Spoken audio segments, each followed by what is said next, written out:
Hello friends, Ram net GRF channel में आपका स्वागत है।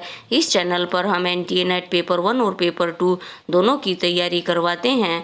पेपर 2 है हमारा हिंदी साहित्य।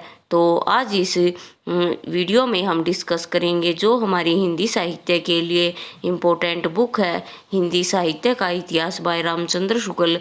आज हम इसको डिस्कस करेंगे। ये हमारी क्लास है 8 है। इससे पहले मैंने 7 क्लास अपलोड कर दी हैं। अगर आपने वो नहीं देखी हैं तो आप उन्हें भी देख लें। तो जो भी स्टूडेंट्स हिंदी साहित्य से किसी भी एग्ज़ाम की तैयारी कर रहे हैं, जैसे net, JRF, HPSC, RPSC, PGT, TGT, HTET, assistant professor, तो सभी के लिए ये क्लास बहुत ही महत्वपूर्ण है। तो आज इसमें हम करेंगे जो हमारा प्रकरण 3 है, देश भाषा काव्य, उसको आज हम डिटेल में देखेंगे। तो ये बुक मैं आपको हैंड रिटन नोट्स के साथ करवा रही हूँ, जिससे आपको ये इजी तरीके से समझ में आ जाएगी। तो आइए देखते हैं हमारी क्लास 8। इससे पहले मैंने प्रकरण 2 पढ़ाए हैं। वीर गाथा काल संवत 1050 से 1375 हम आदिकाल पढ़ रहे हैं और शुक्ल जी ने आदिकाल को ही वीर गाथा काल कहा है। और शुक्ल जी ने आदिकाल में 4 प्रकरण दिए हैं। 2 प्रकरण हमने पढ़ लिए हैं। पहला प्रकरण था सामान्य परिचय और दूसरा प्रकरण अपभ्रंश काव्य। तो आज हम पढ़ेंगे प्रकरण 3 जो देश भाषा काव्य है। आइए देखते हैं देश भाषा काव्य क्या है। पहले कहा जा चुका है कि प्राकृत की रूढ़ियों से बहुत कुछ मुक्त भाषा के जो पुराने काव्य जैसे बीसल देव रासो, पृथ्वीराज रासो आजकल मिलते हैं, वे संदिग्ध हैं। नेक्स्ट पॉइंट है, इस संदिग्ध सामग्री को लेकर थोड़ा बहुत विचार हो सकता है, उसी पर हमें संतोष करना पड़ता है। तो फ्रेंड्स, इसमें शुक्ल जी कह रहे हैं कि प्राकृत की रूढ़ियों से बहुत कुछ मुक्त भाषा के जो पुराने काव्य थे, जैसे बीसल देव रासो और पृथ्वीराज रासो, ये आजकल मिलते हैं, ये वे संदिग्ध हैं। यानी बीसल देव रासो और पृथ्वीराज रासो दोनों ही ग्रंथ अप्रमाणिक हैं, इनके ज़्यादा प्रामाणिकता नहीं मिलती। आगे देखते हैं, हमारा नेक्स्ट पॉइंट है, इतना अनुमान तो किया ही जा सकता है कि प्राकृत पढ़े पंडित ही उस समय कविता नहीं करते थे। यानी इतना तो हमें पता लगता है कि उस समय जो प्राकृत हमारी साहित्यिक भाषा थी उसमें पंडित ही उस समय कविता नहीं करते थे।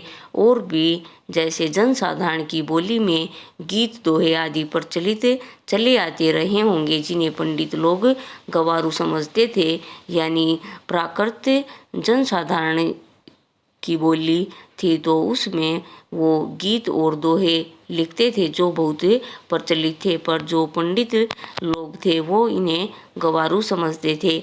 ऐसी कविताएं राजसभाओं तक पहुंच जाती रही होंगी। राजा भोज, जस, मूसरचंद कहने वालों के सिवा देश भाषा में सुंदर भावभरी कविता करने वाले भी अवश्य रहे होंगे। तो जो ये कविताएं लिखते थे वो राज्य सभाओं तक पहुंचती थी, और जो ये कविताएं होती थीं ये बहुत ही सुंदर और भावभरी कविताएं करने वाले भी उस टाइम बहुत थे। नेक्स्ट हमारा पॉइंट है, राजसभाओं में सुनाए जाने वाले नीति, श्रृंगार आदि प्राय दोहों में कहे जाते थे। और वीर रस के पद्य छप्पे में राजाश्रित कवि अपनी राजाओं के शौर्य, पराक्रम और प्रताप का वर्णन अनूठी उक्तियों के साथ किया करते थे और अपनी वीरों उल्लास भरी कविताओं से वीरों को उत्साहित किया करते थे। ऐसे राजाश्रित कवियों की रचनाओं के रक्षित रहने का अधिक सुविधा था। वे राजकीय पुस्तकालय में भी रक्षित रहती थी और भट्टाचारण जीविका के विचार से उन्हें अपने उत्तराधिकारियों के पास भी छोड़ जाते थे। उत्तरोत्तर भट्टाचारणों की परंपरा में चलते रहने से उनमें फेरफार भी बहुत कुछ होता रहा। इसी रक्षित परंपरा की सामग्री हमारे हिंदी साहित्य के प्रारंभिक काल में मिलती है। इसी से यह काल वीर गाथा काल कहा गया। तो इसमें फ्रेंड्स शुक्ल जी बता रहे हैं कि जो राज्यसभाओं में जो दोहे और कविताएं सुनाई जाती थी, जो नीति श्रृंगार आदि विषय पर जो दोहे सुनाए जाते थे, वो वीर रस के पद्य छप्पे में थे। तो फ्रेंड्स दोहे में 4 चरण होते हैं और छप्पे में 6 चरण होते हैं। ये भी हमें पता होना चाहिए। तो जो दोहों के चरण छोटे छोटे होते हैं, क्योंकि उनको ज़्यादा लिखना होता था, तो उन्होंने छंद में ही परिवर्तन कर दिया। तो छंद दोहों में कितने चरण होते हैं? 4 और छंद में 6। तो ये अपनी जो वीर रस की कविताएं लिखते थे वो छप्पे में लिखते थे। राजाश्रित कवि जो राजा के आश्रित पर रहते थे कवि, वे अपने राजाओं के लिए पराक्रम और वीरता और उनके शौर्य की अनूठी उक्तियां लिखते और अपनी वीरों उल्लास भरी कविताओं से उनको उत्साहित करते।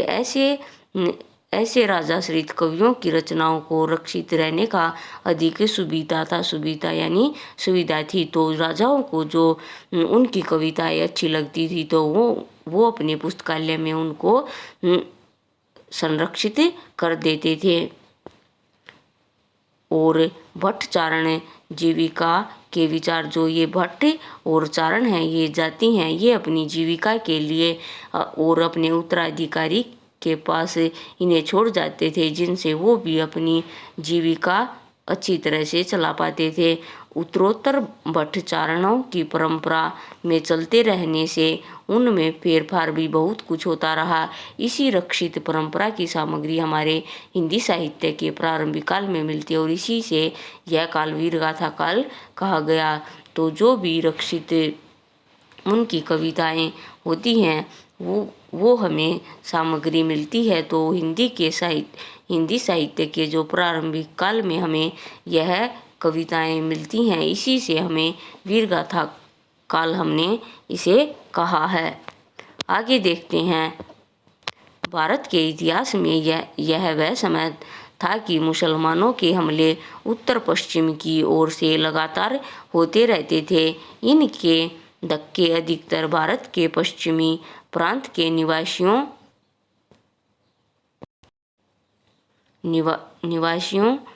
आगे देखते हैं, निवासियों को सहने पड़ते थे, जहां हिंदुओं के बड़े बड़े राज्य प्रतिष्ठित थे। गुप्त साम्राज्य के ध्वस्त होने पर हर्षवर्धन मृत्यु संवत 804 के उपरांत भारत का पश्चिमी भाग ही भारतीय सभ्यता और बल वैभव का केंद्र हो रहा था। कन्नौज, अजमेर, अनहलवाड़ा आदि बड़ी बड़ी राजधानियां उधर ही प्रतिष्ठित थी। उधर की भाषा ही श्रेष्ठ भाषा मानी जाती थी। कवि चारण आदि उसी भाषा में रचना करते थे। तो फ्रेंड्स इसमें शुक्ल जी बता रहे हैं कि भारत के इतिहास में यह वह समय था जब मुसलमानों के हमले उत्तर पश्चिम की ओर से लगातार हो रहे थे। उत्तर पश्चिमी हिस्सा कश्मीर और पश्चिमी हिस्सा राजस्थान, तो ये भी हमें याद रखना है।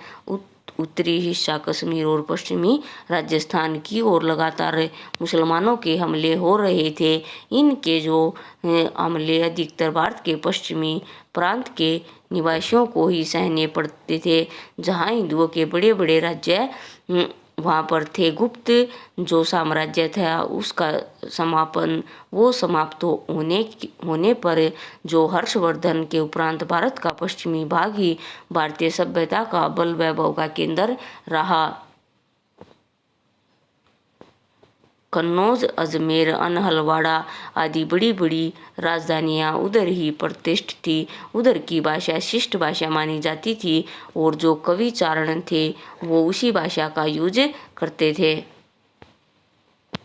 अगला हमारा पॉइंट है प्रारंभिक काल का जो साहित्य में उपलब्ध है उसका आविर्भाव उसी भूभाग में हुआ, अतः स्वाभाविक है कि उसी भूभाग की जनता की चित्तवृत्ति की छाप उसी साहित्य पर हो। तो प्रारंभिक काल में जो साहित्य में उपलब्ध है उसका जो आविर्भाव या उनकी शुरुआत है उसी भूभाग से हुई है, अतः स्वाभाविक है कि जहाँ जनता की चित्तवृत्ति जैसी होगी वहाँ का साहित्य भी वैसा ही होगा। नेक्स्ट हमारा पॉइंट है हर्षवर्धन के उपरांत ही साम्राज्य भावना देश से अंतर्निहित हो गई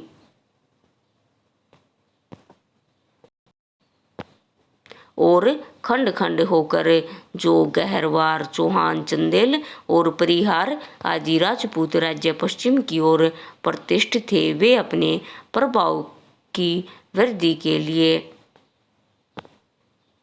परंपरा परस्पर लड़ा करते थे। लड़ाई किसी आवश्यकता से नहीं होती थी, कभी कभी तो शौर्य प्रदर्शन मात्र के लिए ही लड़ाई मोल ले ली जाती थी। तो फ्रेंड्स, हर्षवर्धन के उपरांत ही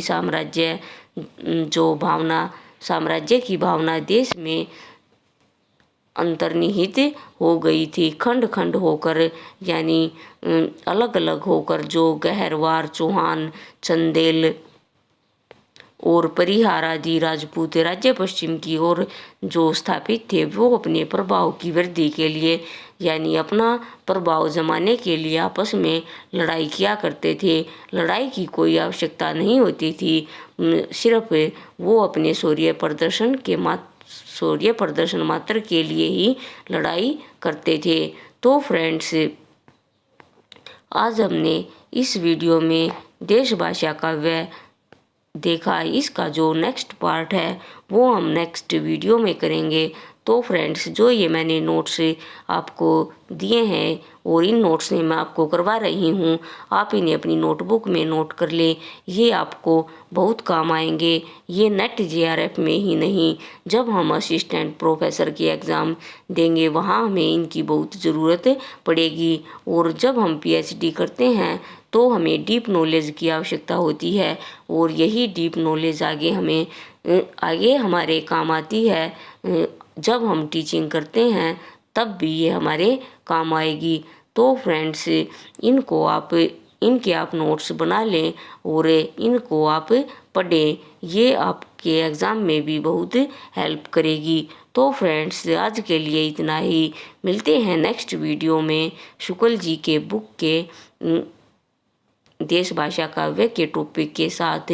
इस वीडियो को लाइक करें, चैनल को सब्सक्राइब करें और साथ ही इसे ज़्यादा से ज़्यादा शेयर करें।